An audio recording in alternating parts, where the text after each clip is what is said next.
अस्सलाम वालेकुम dear students. आज kinetic theory of gases and radiation इस चैप्टर का अपना 7वां लेक्चर है। आज के इस लेक्चर में हमारे जो मेन टॉपिक्स हैं वो है ब्लैक बॉडी यानी परफेक्ट ब्लैक बॉडी या मुकम्मल सियाह जिस्म जिसे कहते हैं उर्दू में। उसके अलावा इमिसिव पावर यानी इखराजी ताकत और इमिसिविटी यानी इखराजियत।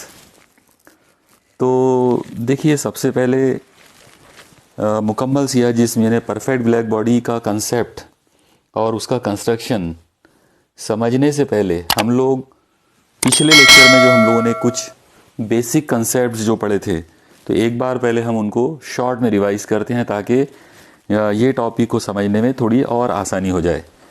देखिए, हम लोगों ने पिछले लेक्चर में ये देखा था कि 3 कोएफिशिएंट्स होते हैं, ए, आर और टी। ए मतलब कोएफिशिएंट ऑफ एब्जॉर्प्शन, आर मतलब कोएफिशिएंट ऑफ रिफ्लेक्शन और टी मतलब कोएफिशिएंट ऑफ ट्रांसमिशन। और इन तीनों का जो टोटल है वो हमेशा 1 होता है। ओके, तो A plus R plus T equal to 1। दुनिया के किसी भी जिस्म के लिए इन तीनों का जो मजमुआ है वो हमेशा 1 आएगा। अब जहाँ तक ट्रांसमिशन का ताल्लुक है, तरसील का जहाँ तक ताल्लुक है, यानी हरारत की जो तरसील है या हीट एनर्जी का जो ट्रांसमिशन है उसका जहाँ तक मामला है, तो दुनिया में 2 कैटेगरीज हैं चीज़ों की।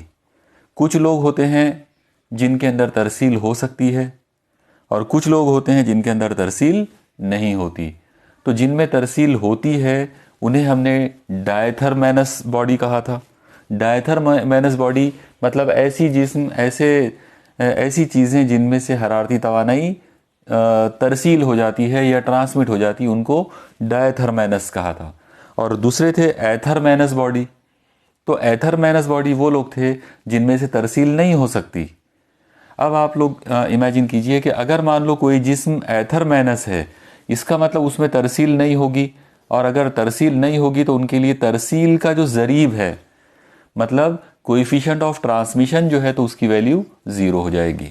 ओके, अब सपोज करते हैं कि t इक्वल टू 0 है, मतलब कोई बॉडी हमने एथरमैनस बॉडी ली है। जब हम t इक्वल टू 0 ले लेंगे यहाँ पर, तो ये बन जाएगा a प्लस आर प्लस 0, उसको लिखने की ज़रूरत नहीं है, इज इक्वल टू 1। ओके, अब एक काम करते हैं, a प्लस आर में से किसी एक को उधर शिफ्ट कर दो। मान लो r को उधर शिफ्ट कर देते हैं, तो ये हो जाएगा a is equal to 1 minus r. तो ये हमारे पास एक रिलेशन आ गया कोएफिशिएंट ऑफ एब्जॉर्प्शन में और कोएफिशिएंट ऑफ रिफ्लेक्शन में। ओके, अब इस रिलेशन को यूज़ करके हम एक बहुत बड़े टॉपिक को हम लोग अब यहाँ से शुरू कर सकते हैं। आप लोग देखिए, पहली पॉसिबिलिटी हम ये ले लेते कि मान लो r की वैल्यू 0 है। अब आपके सामने इक्वेशन है a is equal to 1 plus r और r की वैल्यू हम 0 ले रहे हैं।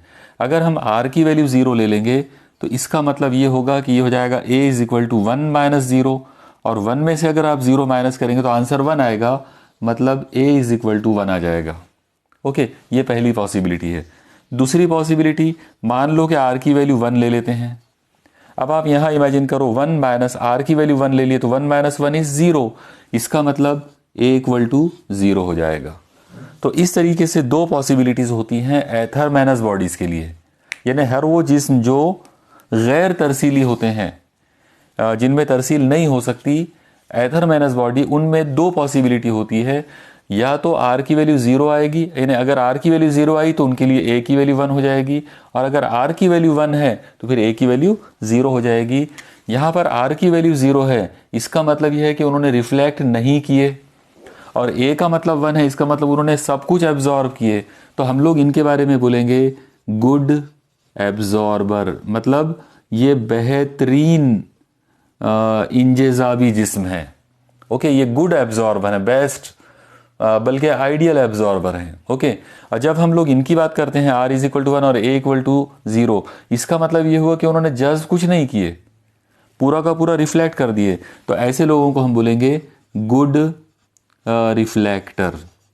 ओके, तो 2 तरह की पॉसिबिलिटीज हो जाती हैं एथरमैनस बॉडी के लिए, या तो वो गुड एब्जॉर्बर बन सकते हैं या वो गुड रिफ्लेक्टर बन सकते हैं। अगर उन्होंने पूरी तवानाई, आने वाली पूरी हरारती तवानाई को अगर उन्होंने जज्ब किया तो वो बनेंगे गुड एब्जॉर्बर, और अगर उन्होंने आने वाली पूरी हरारती तवानाई को मुनाकिस कर दिया, यानी उसको रिफ्लेक्ट कर दिया, तो वो गुड रिफ्लेक्टर बन जाएंगे। ओके, ये दो पॉसिबिलिटीज़ हो गई। अब यहाँ पर एक और ख़ास बात ये आती है कि गुड एब्जॉर्बर कौन से लोग हो सकते हैं और गुड रिफ्लेक्टर कौन से लोग हो सकते हैं। तो आप लोग देखिए, अगर मैं आप लोगों से पूछूं कि वाइट कलर और ब्लैक कलर यानी काले कलर में और सफ़ेद कलर के अंदर क्या फ़र्क है, तो आपको सबको पता है कि वाइट कलर जो है वो रोशनी को बहुत आराम से मुनकिस करता है, और ब्लैक कलर के बारे में हम लोग बिल्कुल जानते हैं कि वो बहुत अच्छा हरारती तवानाई को जज़्ब कर सकता है। जैसे गर्मी की दिनों के अंदर जो है, आप लोगों ने देखे होंगे कि जो हमारी गाड़ियों के जो सीट कवर जो ब्लैक कलर के होते हैं, अगर वो थोड़ी देर के लिए भी धूप में अगर हैं तो वो बहुत ज़्यादा गर्म हो जाते। तो उसका रीज़न ये है कि वो ब्लैक कलर होने की वजह से उन्होंने बहुत ज़्यादा हरारती तवानाई को जज़्ब कर लेते, हीट एनर्जी उनमें एब्जॉर्ब हो जाती। ओके, लेकिन अगर वो वाइट कलर वाली चीज़ें अगर है तो वो बहुत आराम से उसको मुनाकिस कर देता है, यानी उसके अंदर वाइट कलर के अंदर एब्जॉर्प्शन कम होगा और ब्लैक कलर के अंदर एब्जॉर्प्शन बहुत ज़्यादा होगा। ओके, तो ये इन दोनों के दरमियान फ़र्क है। इसीलिए इसी फ़र्क को ध्यान में रखते हुए हम एक नया टर्म यहाँ पर अब पढ़ने वाले हैं, और वो ये है कि अगर मान लो कोई जिस्म बहुत अच्छा एब्जॉर्बर है, यानी जज़्ब करने वाला जिस्म अगर कोई है, तो हम लोग उसको ब्लैक बॉडी कहेंगे, क्योंकि ब्लैक कलर की खासियत है कि वो हरारती तवानाई को जज़्ब करता है। इसीलिए हम बोलेंगे कि वो ब्लैक बॉडी है, मतलब वो सियाह जिस्म है जो हरारती तवानाई को बेहतरीन तरीके से जज़्ब करे। ओके, तो ये था मामला ब्लैक बॉडी के कंसेप्ट का। अब यहाँ पर एक बहुत ही इंपॉर्टेंट चीज़ की तरफ हम आएंगे, और वो चीज़ ये है कि क्या दुनिया में क्या हम ऐसी कोई ब्लैक बॉडी बना सकते हैं जिसके लिए A=1 हो। A=1 का मतलब क्या होगा, आइए इसकी बारीकी में हम लोग थोड़ा सा चलते हैं। A=1 का मतलब है, A का फॉर्मूला आप लोगों को पता है, HA/H।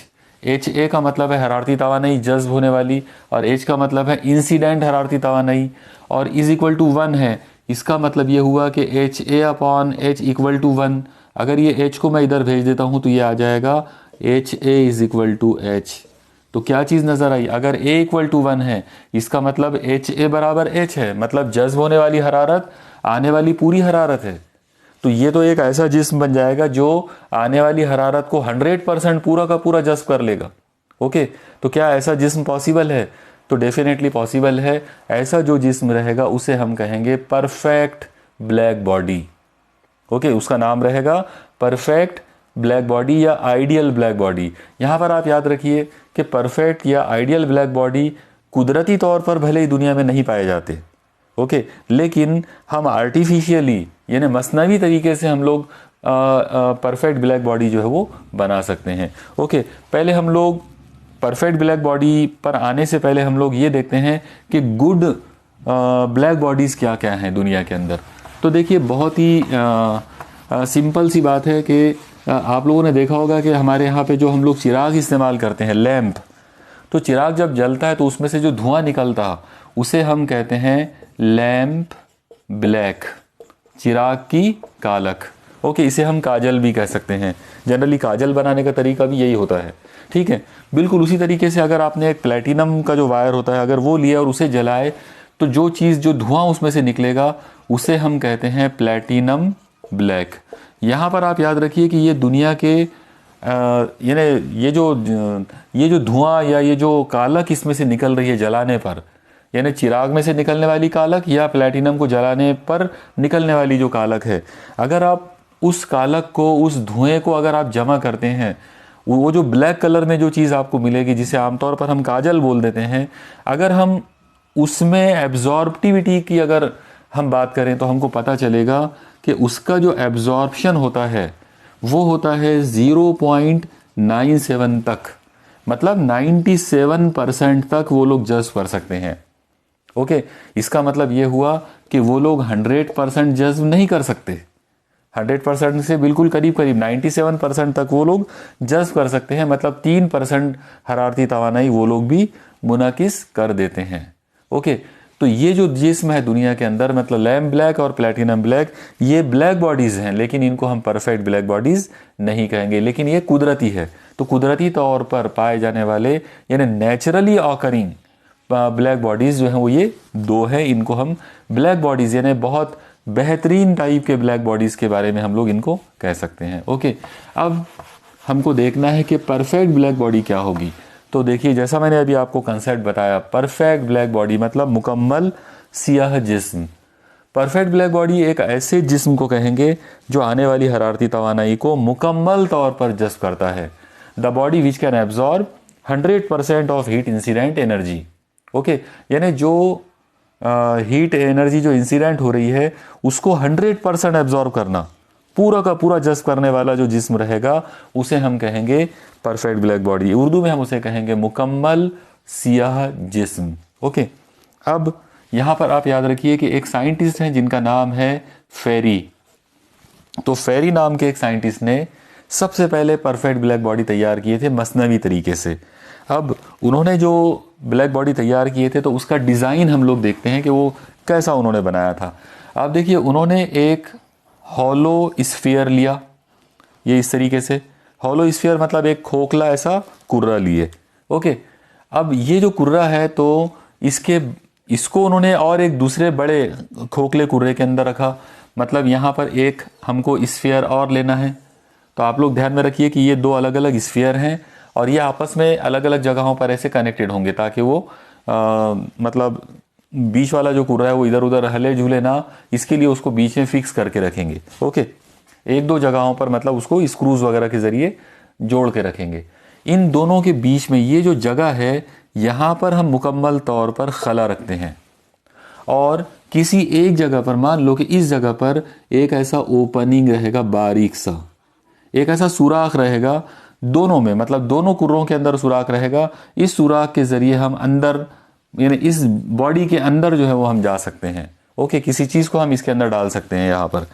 ओके, ये था बाहर वाला, मतलब फेरी का जो परफेक्ट ब्लैक बॉडी है तो उसका ये बाहर वाला नज़ारा कुछ इस तरह से रहेगा। ओके, अब यहाँ पर आप एक ख़ास चीज़ देखिए कि ये जो बाहर वाला, ये जो पूरा का पूरा जो जिस्म है यानी आउटर सरफेस इसकी, तो ये आउटर सरफेस को हम पॉलिश करके रखेंगे, यानी ये पूरा का पूरा पॉलिश्ड है। और अंदर का जो मामला है, मतलब यहाँ का जो मैटर है इस जगह का, ये अंदर वाला ये जो है तो इसको हम पूरी तरह से इसके ऊपर लैंप ब्लैक की ऐसी कोटिंग लगा देंगे। मतलब काले कलर की इसके ऊपर ऐसी कोटिंग होगी यहाँ पर अंदर इंटरनल सरफेस के ऊपर। अब आप देखो कि यहाँ पर अगर इसके अंदर इंटरनल, यहाँ पर अगर हम ऐसा लैंप ब्लैक अगर लगा देंगे तो इसका मतलब ये हुआ कि वो आने वाली हरारत को 97% एब्जॉर्ब कर पाएगा हर एक टकराव पर। यानी जब जब उसके ऊपर हीट की कोई किरण आकर टकराएगी तो जहाँ पर भी टकराएगी वहाँ 97% उसने एब्जॉर्ब होना है। तो इस बात को आप अपने ध्यान में रखिए। और बाहर वाला जो पार्ट है, यानी बाहर वाला जो कुर्रा है, तो इसको पॉलिश किया हुआ है।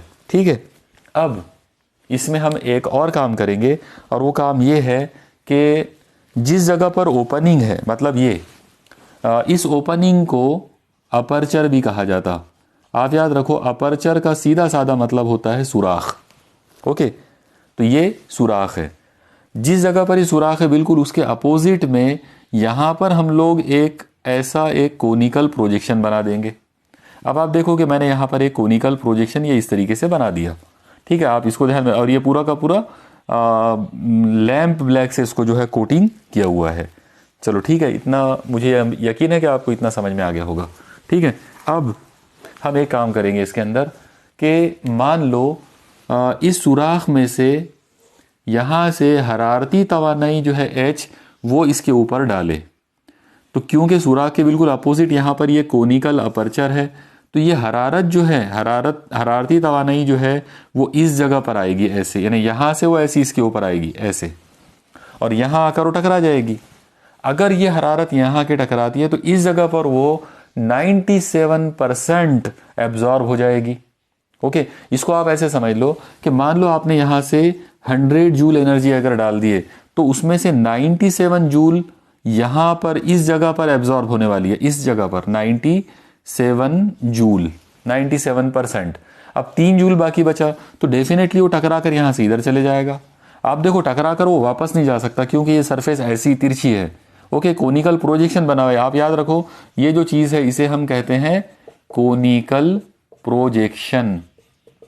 ओके, ये कोनिकल प्रोजेक्शन है। उर्दू में हम इसे कहेंगे मखरूती उभार। तो ये मखरूती उभार है। ओके, और इसके ऊपर लैम्प ब्लैक लगा हुआ है, तो 97 जूल उसमें से एब्जॉर्ब हो गया, यानी 97% तवानाई यहाँ जज्ब हो गई, और 3% यहाँ से चले गई। तो देखो ये 3% यहाँ आ गए 3 जूल, लेकिन ये 3 जूल का 97% यहाँ जज्ब होगा इस जगह पर। अब देखो 3 जूल का अगर 97% अगर निकालना है तो वो ऑलमोस्ट आ जाएगा 2.9 जूल। इसका मतलब इस पॉइंट के ऊपर यहाँ पर ये जो 3 जूल आया, इसमें से 2.9 जूल यहाँ एब्जॉर्ब हो गया, और यहाँ से जो तवानाई बची इधर जाकर जो गई तो वो 0.1 जूल बची। ओके, फिर ये 0.1 जूल का 97% यहाँ जज्ब होगा, फिर वो यहाँ से निकल कर इधर कहीं चले जाएगा। ओके, अब आप इमेजिन करो 0.1 का 97% अगर यहाँ जज्ब होता है तो ऑलमोस्ट पूरी जज्ब हो गई। तो 2 या 3 रिफ्लेक्शन होंगे अंदर ही अंदर, और 2 या 3 मरतबा यानी 2 या 3 मरतबा ये अलग अलग जगहों पर ऐसा रिफ्लेक्ट होकर जाएगी ये शुआ हरारत की, और वो जज्ब हो जाएगी मुकम्मल तौर पर, और उसको मौका ही नहीं मिलेगा वापस जाने का।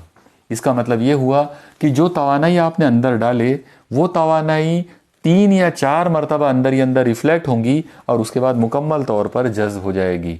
तो आप लोग देखो, ये एक ऐसा जिस्म तैयार हो गया जिसने मुकम्मल तौर पर, यानी हीट एनर्जी को, आने वाली हरारती तवानाई को जिसने मुकम्मल तौर पर जज्ब कर लिया है।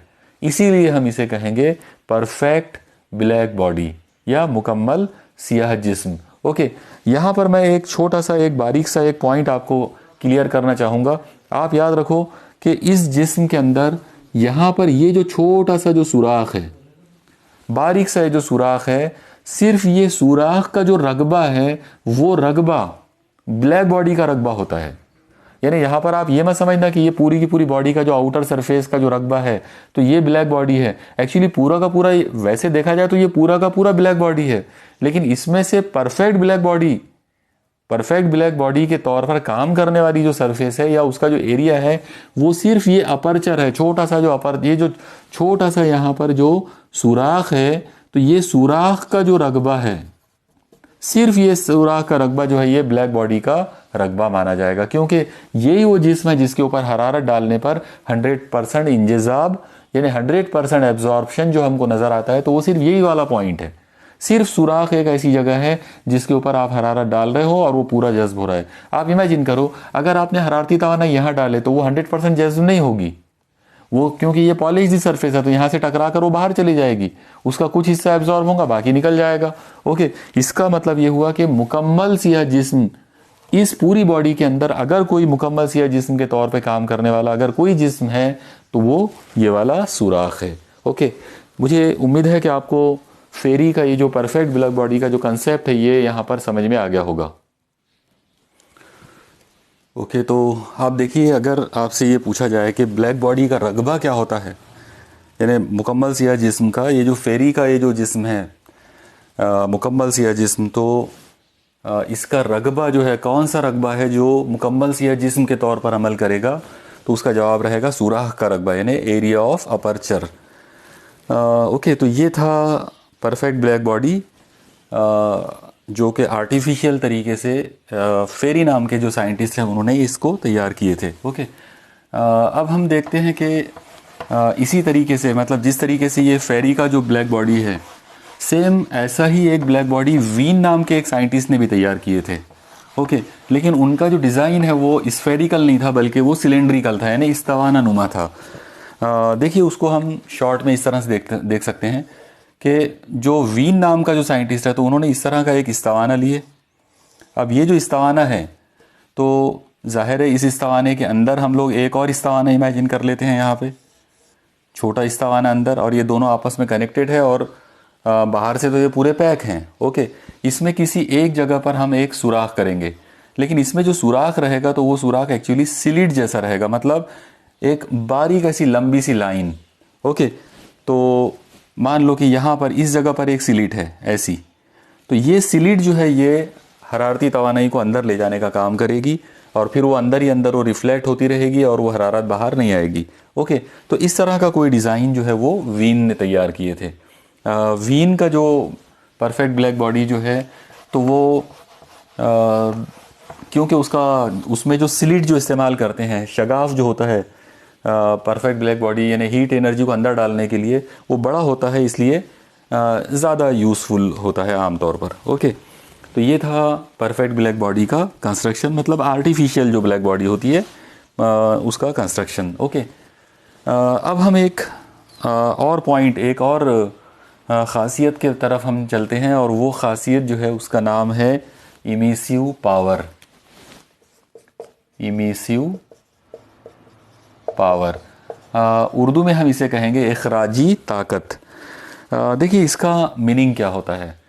बहुत सिंपल सा मतलब है। इमिसिव का मतलब है खारिज करना, और पावर यानी ताकत। ओके, तो इखराजी ताकत का जो सीधा साधा जो मीनिंग हम ले सकते हैं वो ये है कि अगर आपने मान लो कोई एक जिस्म लिए, जैसे सपोज़ करो आपने ये एक जिस्म लिए, और ये जो जिस्म है, तो सपोज़ करो कि इसका जो सरफेस एरिया है वो ए है, और इसको आपने हरारती तवानाई दी, इसके अंदर एच हरारती तवानाई है, और ये गर्म है, वो एक पर्टिकुलर टेम्परेचर के साथ में ये काफ़ी गर्म है। ओके, तो अब हम एक काम करेंगे कि इस जिस्म को ठंडे माहौल में ले जाके रख देंगे। अगर आप इसको एक ठंडे माहौल में रखोगे तो इसमें से ये हरारती तवानाई इसमें से खारिज होंगी, बराबर है। तो जब ये हरारती तवानाई इसमें से खारिज होंगी तो उसके खारिज होने की जो शरह है, यानी उसका जो खारिज होने का जो रेट है, वो रेट अगर हम निकालते हैं, मान लो कि उसको मैं आर से डिनोट करता हूँ अगर, तो उसकी वैल्यू आ जाएगी हरारती तवानाई एच डिवाइडेड बाय वो एरिया में से निकलेगी, इसलिए डिवाइडेड बाय एरिया, और वो डिपेंड करेगी टाइम पर भी, क्योंकि अगर आप कम टाइम में देखेंगे तो कम हरारत निकलेगी, ज़्यादा टाइम तक देखेंगे तो ज़्यादा हरारत निकलेगी, इसका मतलब डिवाइडेड बाय टाइम। तो ये वाला जो फॉर्मूला जो हमको दिख रहा है यहाँ पे, R is equal to h upon a into t, ये जो R है यानी rate of loss of heat energy, तो इसे हम कहते हैं इमिसिव पावर। ओके, आमतौर पर ये इमिसिव पावर जो होता है, तो ये इमिसिव पावर जिस्म के रगबे पर और उस टाइम पर डिपेंड करता है जिस टाइम के लिए आपने उसको एक्सपोज किया है ठंडे माहौल के अंदर। ओके, तो ये था कंसेप्ट इमिसिव पावर का। अब हम उसकी एक डेफिनेशन बना लेते हैं। उसकी डेफिनेशन कुछ इस तरह से बनेगी कि हरारती तवानाई की वो मिकदार, यानी H हरारती तवानाई की वो मिकदार जो इकाई रकबे में से इकाई वक्त में खारिज होती है, उसे इमिसिव पावर या इखराजी ताकत कहते हैं। The amount of heat energy which is emitted from the body of unit surface area in unit time. Okay, यानी यहाँ पे सरफेस एरिया भी यूनिट होना और टाइम भी यूनिट होना, तो उसको हम लोग बोलेंगे इमिसिव पावर। ओके, ये था कंसेप्ट इमिसिव पावर का। आइए इस कंसेप्ट को देखकर इसकी हम यूनिट वगैरह जो है वो बनाने की कोशिश करते हैं। आप देखो, आपके सामने फॉर्मूला है, इसमें ऊपर हरारत है, तो हरारत को हम जूल ले सकते हैं। ओके, मतलब तवानाई है, एनर्जी है, इसलिए उसको जूल ले लेंगे। और नीचे एरिया है, तो एरिया का मतलब हो जाएगा मीटर स्क्वायर। साथ ही साथ टाइम है, टाइम का मतलब हो जाएगा सेकंड। इसका मतलब अगर मैं यहाँ पर एसआई यूनिट अगर बनाना चाहूँ इमिसिव पावर की, तो इमिसिव पावर की एसआई यूनिट जो है वो बन जाएगी joule per second into metre square. Okay, लेकिन यहाँ एक और चीज़ आप सोचो, जूल पर सेकंड जो है ये वैट होता है, ये एक्चुअली ताकत जो है पावर उसकी यूनिट है जूल पर सेकंड, और उसे वैट कह सकते हैं। इसका मतलब जूल पर सेकंड को हटाकर आप उसकी जगह पर वैट ले सकते हो, तो वैट पर मीटर स्क्वायर। तो ये दो ऐसा यूनिट इसके बनेंगे, यानी इमिसिव पावर की दो इकाइयाँ हो सकती है, joule per second metre square, या फिर जूल पर सेकंड हटाकर उसकी जगह पे वैट ले लो तो वैट पर मीटर स्क्वायर। ओके, ये था कंसेप्ट इमिसिव पावर की एसआई यूनिट का। ओके, चलिए अब हम चलते हैं इसके डायमेंशन पर, कि इसका डायमेंशन जो है वो क्या बनेगा। तो आप देखो, ये जो यूनिट आपके सामने दिख रही है, इसी को हम थोड़ा सा मॉडिफाई करेंगे।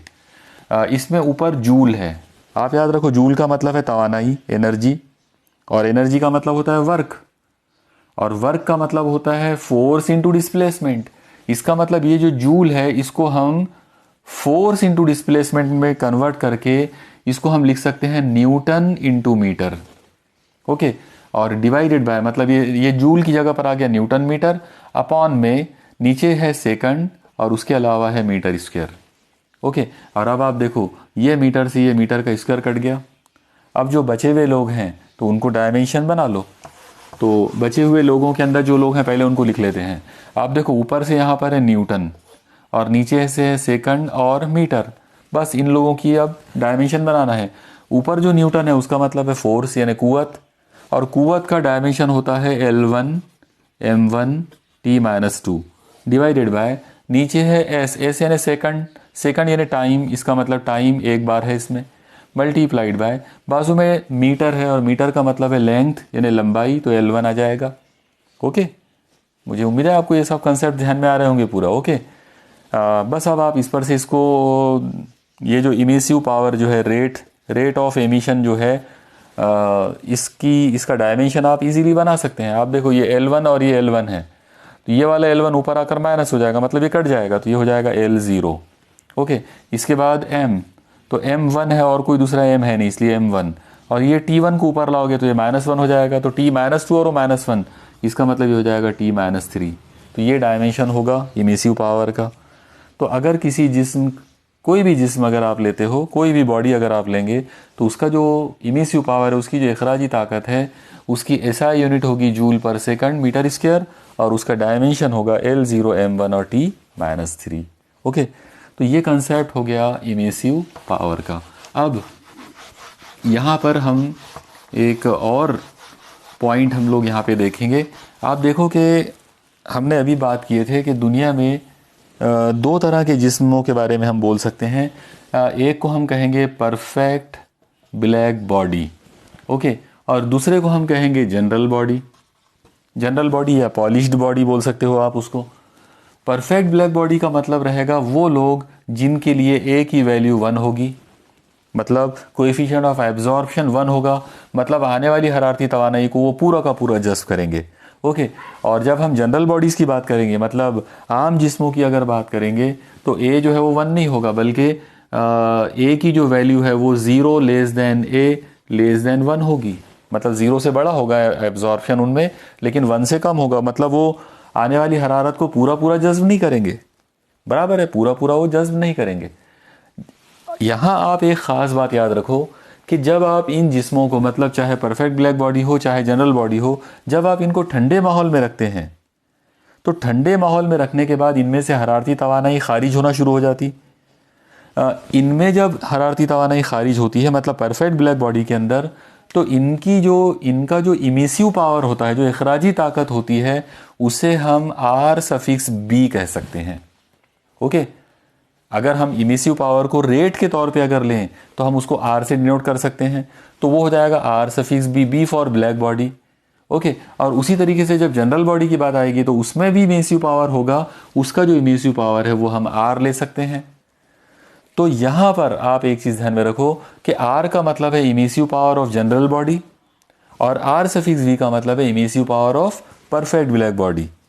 ठीक है, ऐसी सूरत में अगर हम इन दो लोगों का अगर रेशो लेते हैं, इन दो लोगों का अगर तनासुब लेते हैं, मतलब R का तनासुब लेते हैं with respect to RB, R का तनासुब यानी emissive power of general body को हमने अगर तनासुब में ले लिए emissive power of black body के साथ में, तो हमको एक नंबर मिलेगा। वो जो नंबर हमको मिलेगा उसे हम स्मॉल लेटर में E से जाहिर करेंगे, और इसे कहते हैं इमिसिविटी। इसका जो नाम है वो है इमिसिविटी। उर्दू में हम इसे कहते हैं इखराजियत। ओके, या फिर इसे हम इखराज का ज़रीब भी कह सकते हैं। इखराजियत बोलेंगे या इखराज का ज़रीब कहेंगे। इंग्लिश में इसे कहेंगे इमिसिविटी या कोएफिशिएंट ऑफ एमिशन। तो सवाल यह आएगा कि इमिसिविटी या कोएफिशिएंट ऑफ एमिशन को डिफाइन कैसे करोगे? तो बहुत सिंपल है। यहाँ पर आप देखो, R का मतलब है इमिसिव पावर। किसका इमिसिव पावर? जनरल बॉडी का। और RB कौन है? परफेक्ट ब्लैक बॉडी का इमिसिव पावर, और दोनों का ये तनासुब है। इसका मतलब इमिसिविटी या कोएफिशिएंट ऑफ एमिशन की तारीफ ऐसी होगी कि दिए गए पर्टिकुलर टेम्परेचर पर, कोई भी दिया गया जो दर्जा हरारत है, उस दर्जा हरारत पर किसी भी आम जिस्म की इखराजी ताकत और उसी टेम्परेचर पर मुकम्मल सिया जिस्म की इखराजी ताकत का जो तनासुब है वो मुस्तकिल होगा, और उसे कहते हैं इमिसिविटी या इखराजियत। ओके, अब सवाल यह आएगा कि इस फॉर्मूले को देखकर हम इसकी यूनिट वगैरह के बारे में बात कर सकते हैं। आप देखो, यहाँ पे ऊपर इमिसिव पावर है और इमिसिव पावर की जो यूनिट हमने अभी अभी देखा था वो था वेट पर मीटर स्क्वायर। नीचे emissive power of black body है, इसकी अगर ऐसा यूनिट बनाएंगे वो आ जाएगा वेट पर मीटर स्क्वायर। जाहिर सी बात है ये क्वांटिटी से ये क्वांटिटी कट जाएगी, यानी जो चीज़ ऊपर है वही चीज़ नीचे है। तो अगर न्यूमरेटर से डिनोमिनेटर की क्वांटिटी अगर कट जाती है तो फिर ये यूनिटलेस हो जाएगा, मतलब इमिसिविटी या कोएफिशिएंट ऑफ एमिशन जो होता है वो यूनिटलेस होता है। यानी इखराजियत या इखराज का ज़रीब जो है वो हमेशा यूनिटलेस होगा, उसकी कोई इकाई नहीं हो सकती और उसका कोई आबाद भी नहीं होगा, मतलब वो डायमेंशन लेस भी होगा। तो ना यूनिट है ना डायमेंशन है। ओके, ये हो गया मामला इमिसिविटी का कंसेप्ट का। और ये जो मैंने आपको अभी इमिसिविटी बताया तो ये जनरल बॉडी के लिए बताया। यहाँ पर आर हमने ऊपर लिए हैं तो ये आर ऊपर लिए, इसका मतलब ये इमिसिविटी है किसकी? जनरल बॉडी की। अब सपोज करो कि हमको परफेक्ट ब्लैक बॉडी की इमिसिविटी चाहिए, तो अगर हमको परफेक्ट ब्लैक बॉडी की इमिसिविटी अगर लेना है तो हम एक काम करेंगे, यहाँ पर हम ऊपर emissive power of black body ले लेंगे और उसका तनासुब लेंगे emissive power of black body के साथ में, क्योंकि यहाँ पर तनासुब लेने के लिए जो रेफरेंस हमारे पास है, आप याद रखो परफेक्ट ब्लैक बॉडी से अच्छा रेफरेंस हमारे पास है ही नहीं, ये आइडियल है। तो जो आइडियल है उसको हम रेफरेंस के तौर पे नीचे ले रहे हैं। अगर आम जिस्म की इमिसिविटी लेना है तो आम जिस्म का emissive power divided by black body का इमिसिव पावर, और अगर खुद ब्लैक बॉडी का इमिसिविटी अगर लेना है तो ब्लैक बॉडी का emissive power divided by black body का इमिसिव पावर। ये तो कट जाएगा, और आरबी से आरबी अगर कट गया तो ये हो जाएगा 1, इसका मतलब E इज इक्वल टू 1 आ जाएगा। तो ये जो E है एक्चुअली ये ब्लैक बॉडी के लिए है।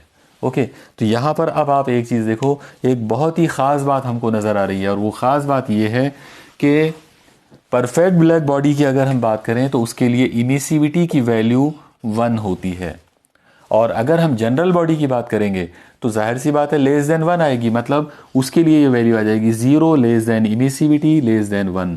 तो जनरल बॉडी में और परफेक्ट ब्लैक बॉडी के अंदर ये फ़र्क है। अब इस पूरी कहानी से हमको क्या चीज़, मतलब क्या रिजल्ट क्या निकला, आम जिस्म में और परफेक्ट ब्लैक बॉडी के अंदर क्या क्या चीज़ का फ़र्क है। तो एक चीज़ समझ में आ रही है कि आम जिस्म ना तो पूरी तरह जज्ब करते हैं और ना ही पूरी तरह खारिज करते हैं। जब उनके ऊपर हरारती तवानाई डालते हैं तो वो 100% पूरी जगह तवानाई जज्ब नहीं करेंगे, बल्कि वो कुछ परसेंटेज उसका जज्ब करेंगे, और जितना जज्ब करेंगे उसका उतना ही परसेंट वो खारिज करेंगे। देखिए इस बात का मतलब क्या है, बहुत सिंपल सा मतलब है। मान लो हमने एक ऑर्डिनरी बॉडी लिए, एक जनरल बॉडी लिए। ओके, मैं यहाँ पर इसको जनरल बॉडी कह देता हूँ। ओके, मान लो ये मैंने जनरल बॉडी लिया और इसके ऊपर 100 जूल हरारती तवानाई इसके ऊपर डाले। सपोज करो कि इसने, इस बॉडी ने 100 में से 50 जूल एब्जॉर्ब किया, तो जाहिर सी बात है इसका मतलब यह है कि 50 जूल उसने मुनकिस कर दिया, ये वाली जो तवानाई है ये मुनकिस हो गई। अब आप गौर करो कि इस जिस्म के पास 50 जूल एनर्जी है, अब आप इसको उठाकर एक ठंडे माहौल में ला के रखो, तो क्योंकि इसने 50% जज्ब किया था इसलिए ये 50% ही खारिज करेगा। इसका मतलब ये है कि अब इसके पास 50 जूल एनर्जी है, लेकिन जब खारिज करने का मामला आएगा तो ये 25 जूल खारिज करेगा, मतलब इसका 25, इसका 50%, जो हरारत इसके पास है उसका 50% वो खारिज करेगा। ओके, समझ में आया? मतलब ये मुकम्मल तौर पर खारिज करने वालों में से नहीं है। इस बात का मीनिंग सीधा सीधा यही मीनिंग निकलता है कि ना तो ये पूरा पूरा जज्ब करते हैं ना ये पूरा पूरा खारिज करते हैं। जितना जज्ब होगा उतने ही, जितने परसेंटेज में ये जज्ब करते हैं उतने ही परसेंटेज जज्ब की हुई तवानाई का वो खारिज करते हैं। ओके, ये थी कहानी जनरल बॉडी की। अगर हम ब्लैक बॉडी की बात करेंगे तो ब्लैक बॉडी का मामला बिल्कुल अलग रहेगा। ब्लैक बॉडी का मामला ये रहेगा कि मान लो यहाँ पर ये हमारे पास एक परफेक्ट ब्लैक बॉडी है, इसको हमने 100 जूल एनर्जी इसको दिए, तो ये क्या करेगा, 100 जूल पूरी जज्ब करेगा और इसमें से मुनाकिस कुछ नहीं होगी। और फिर जब आप इसको ठंडे माहौल में ले जाके रखेंगे तो ये जो 100 जूल एनर्जी इसके पास थी ये पूरी की पूरी खारिज कर देगा।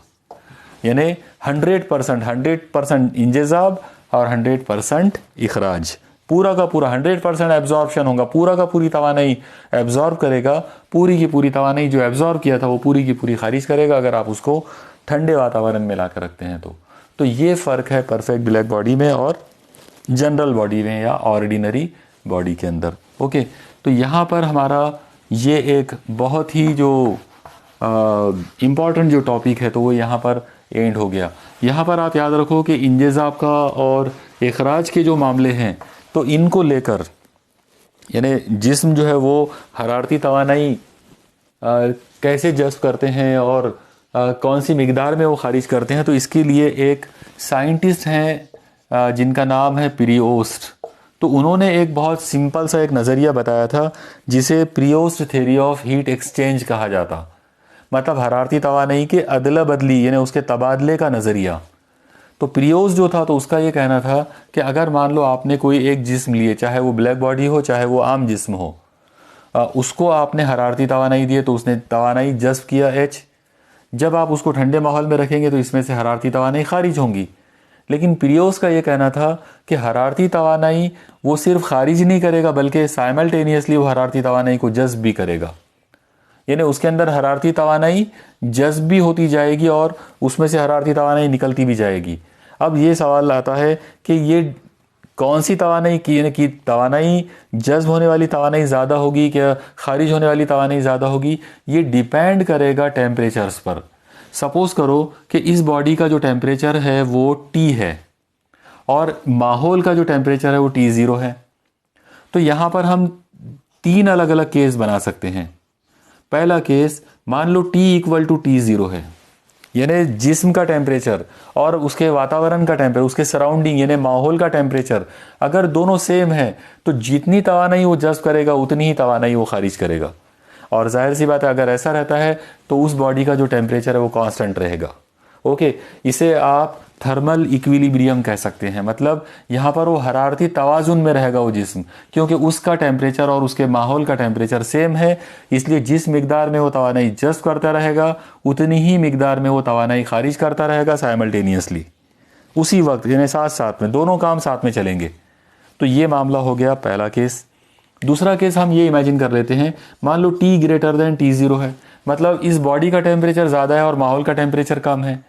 तो अगर माहौल का टेम्परेचर कम है मतलब माहौल जो है वो ठंडा है और वो जिस्म जो है वो गर्म है, तो इसमें से हरारती तवानाई निकलने वाली जो तवानाई है वो ज़्यादा निकलेगी। यहाँ पर खारिज होने वाली तवानाई का जो रेट है वो ज़्यादा रहेगा और आने वाली तवानाई का रेट कम रहेगा, मतलब वो तवानाई जज़्ब करेगा लेकिन कम रेट में, वो तवानाई खारिज करेगा मतलब ज़्यादा रेट में। ओके, तो ये वाले केस के अंदर हरारती तवानाई खारिज होती रहेगी। और ये मामला कब तक चलेगा, कब तक वो हरारती तवानाई खारिज करेगा, जब तक कि दोनों का टेम्परेचर सेम नहीं हो जाता, यानी जब तक हरारती तवाजुन नहीं आ जाता तब तक ये हरारती तवानाई खारिज करता रहेगा। ओके, यानी ज़्यादा मिकदार में खारिज करता रहेगा और कम मिकदार में जज़्ब करेगा। तीसरा और आखिरी केस हम ये बना सकते हैं कि मान लो T लेस देन T0 हो, इसका मतलब जिस्म का टेम्परेचर कम है और माहौल का टेम्परेचर ज़्यादा है, तो इसका मतलब ये हो जाएगा कि माहौल गर्म है और जिस्म ठंडा है। तो ऐसी सूरत के अंदर माहौल का जो टेम्परेचर है, माहौल की जो हरारत है वो जिस्म के अंदर तेज़ी से जज़्ब होंगी, यानी इस मर्तबा ये जिस्म हरारत को ज़्यादा तेज़ी से जज़्ब करेगा और कम तेज़ी से खारिज करेगा। और जाहिर सी बात है ये मामला कब तक चलेगा, जब तक दोनों का टेम्परेचर यानी जिस्म का और माहौल का टेम्परेचर सेम नहीं हो जाता। ओके, तो उस वक्त तक इसमें हरारती तवानाई जो है वो माहौल से आती रहेगी। तो ये था प्रियोस्ट का हीट एक्सचेंज का नज़रिया। आप इसको अलग अलग पॉइंट्स बनाकर जो है वो नोट डाउन कर सकते हैं कि जिस्म जो है वो दुनिया का कोई भी जिस्म जिसका टेम्परेचर जो है वो 0 डिग्री केल्विन के ऊपर हो, ये कंडीशन है, लेकिन उसकी एब्सोल्यूट ज़ीरो बोलते हैं इसे, ये जो टेम्परेचर है इसे एब्सोल्यूट ज़ीरो बोलते हैं। ये दुनिया का सबसे ठंडा टेम्परेचर है, सबसे छोटा सबसे कम टेम्परेचर दुनिया में जो पॉसिबल है वो 0 डिग्री केल्विन है और इसे एब्सोल्यूट ज़ीरो कहा जाता। एक्चुअली ये थ्योरेटिकल कंसेप्ट है टेम्परेचर के मिनिमम वैल्यू का, और ये जो 0 डिग्री केल्विन से ऊपर का अगर आप टेम्परेचर लेते हैं किसी बॉडी का, तो प्रियोस का ये कहना था कि 0 डिग्री केल्विन से ज़्यादा टेम्परेचर वाले जिस्म के अंदर हरारती तवानाई खारिज भी होती रहेगी और जज़्ब भी होती रहेगी माहौल के साथ में। और ये खारिज होना और जज़्ब होना ये डिपेंड करेगा उन दोनों के टेम्परेचर्स पर। अगर जिस्म का टेम्परेचर और माहौल का टेम्परेचर सेम है तो जितनी तेज़ी से वो जज़्ब करेगा उतनी तेज़ी से वो खारिज करेगा, नतीजे में थर्मल इक्विलिब्रियम कायम रहेगा, मतलब जिस्म का टेम्परेचर जो है वो कांस्टेंट रहेगा। ओके, ना बढ़ेगा ना कम होगा। अगर जिस्म का टेम्परेचर ज़्यादा है और माहौल का टेम्परेचर कम है तो अब वो जिस्म तेज़ी के साथ हरारती तवानाई को खारिज करेगा और कम तेज़ी में यानी स्लो मोशन में वो हरारती तवानाई को जज्ब करेगा। ये भी मामला उस वक्त तक चलेगा जब तक दोनों इक्विलिब्रियम में नहीं आ जाते, मतलब दोनों इक्वल नहीं हो जाते। और तीसरा और आखिरी पॉइंट जो आपको नोट करना है उसके अंदर वो ये है कि अगर जिस्म का टेम्परेचर कम हो और माहौल का टेम्परेचर ज़्यादा हो, तो मतलब माहौल ज़्यादा गर्म है और जिस्म ठंडा है, तो माहौल से हरारती तवानाई जिस्म के अंदर ज़्यादा तेज़ी से आएगी और जिस्म से हरारती तवानाई कम तेज़ी से बाहर निकलेगी। ओके, और इसीलिए वो जिस्म जो है वो धीरे धीरे करके गर्म होता जाएगा उस वक्त तक जब तक दोनों का टेम्परेचर सेम नहीं हो जाता। ओके, तो ये थी कहानी प्रियोस हीट थ्योरी, हीट एक्सचेंज की थ्योरी का। ओके, चलो ठीक है, यहाँ पर आज के इस लेक्चर में हमारे ये मेन पॉइंट्स जो थे वो आज के इतने ही थे। मुझे उम्मीद है आपने सब नोट डाउन कर लिए होंगे और ये सब आपको समझ में आ गया होगा। ओके, अब कुछ नए पॉइंट्स के साथ में हम लोग अगले लेक्चर में हम अगले पॉइंट्स जो हैं उनको कवर करेंगे। ओके, अल्लाह हाफिज़।